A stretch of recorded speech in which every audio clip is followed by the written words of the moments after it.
Welcome back. There's no denying that public speaking is an important skill for any adult to have, but just the idea alone is terrifying to most adults, yet alone children. But today we'll be speaking to someone who has trained more than 1,000 children on how to speak on stage.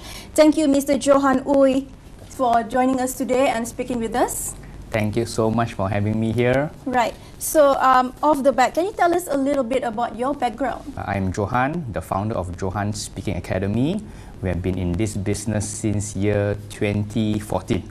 So by August 2018, it's about 4 years we are in this business. And I founded this business together with my co-founder, Miss Cherry Ho, who is also my wife. So yeah, we've been in this business for 4 years. And what does Johan Speaking Academy do? We actually teach kids in public speaking. So we have a few categories from 5 to 7 years old. We call that kiddos public speaking, right? Then 7 to 12 are the kids public speaking, and obviously 12 to 16, 17 are the teenagers group, teens public speaking. But our primary focus will be on the kids public speaking segment. Now, there are many public speaking academies out there, also training courses and whatnot, but what would you say is your academy's core competencies? Right, we have a few. Number one is collaboration.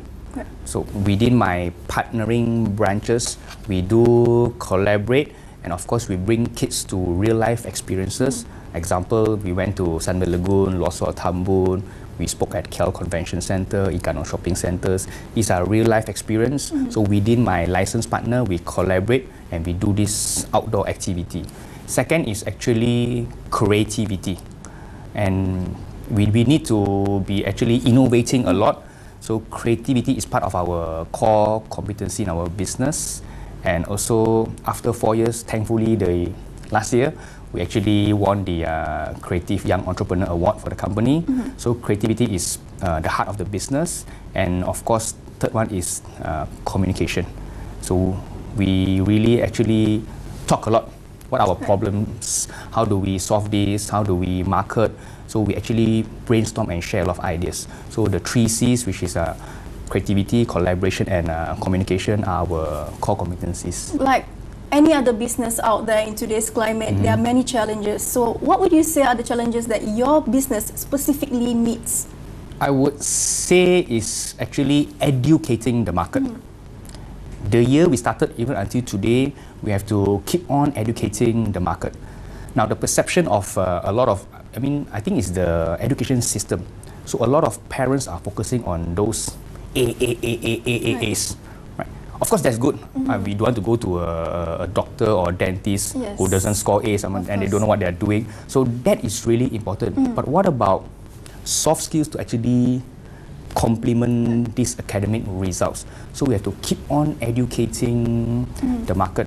So those enrichment centers like us, we are more of a secondary product compared to tuition centers, which are the main products. So we're actually educating and trying to shift the mindset, how important soft skills are.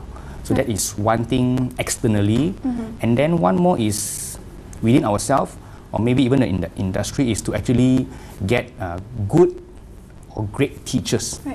That is not easy because teaching is not a sexy profession per se, and it's not really preferred, but it's actually a very important. Education is actually the backbone of even a country. So that is our challenges, to actually find great teachers and also to educate the market. What would you say are the current consumer trends and behaviors in the education sector? Because as we know, parents today are very hands-on compared to like 10-20 years ago.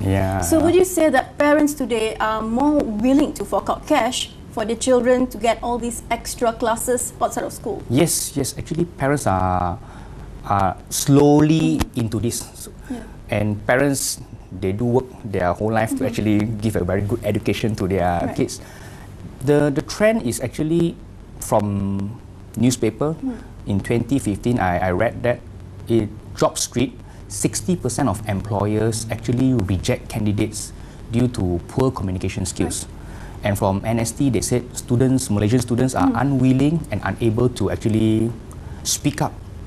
So that is why the needs are actually there. And even my student at 12-year-old, they actually asked for my assistant to help them for interview sessions, to go into boarding schools. And we see a lot of pitching programs right out there, or even how to pitch yourself in an interview. So these are becoming more and more important. Right. Of course, the urban city parents know, they're spending money on that, but more on outskirts, we still need to reach out to them. So So how would you say your academy plans to continuously improve and grow within the education sector?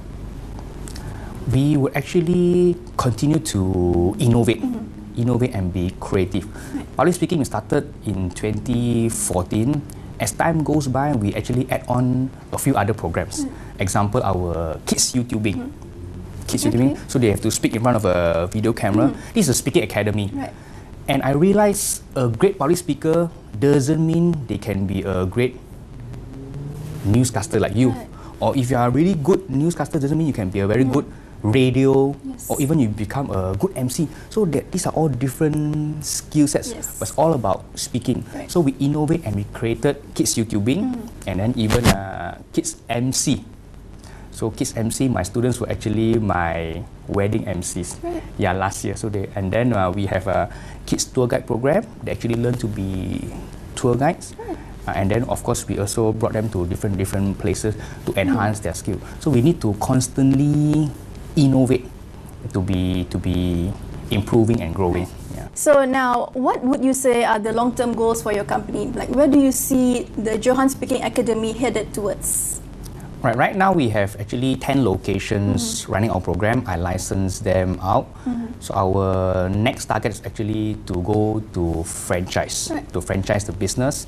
Of course, we have to get prepared for the SOP, operating procedures, teachers manual, and more things. And we are actually wanting to go not only in Malaysia but out of Malaysia to Southeast Asia country and also Asia countries. Because Asian kids compared to Western kids are more outspoken, whereas Asian kids are all more disciplined. But we want them to actually speak up and build their confidence, because this skill is actually very vital. Once you have that confidence and the skill, you can actually bring it forever in your life, and that is actually a very important skill to have. That is our plan. Right. So thank you so much for speaking with us today. And there you have it, the demand drivers and the consumer trends in today's education sector. And with that, I conclude this edition of Capital News. I'm Trisha Patel, signing off.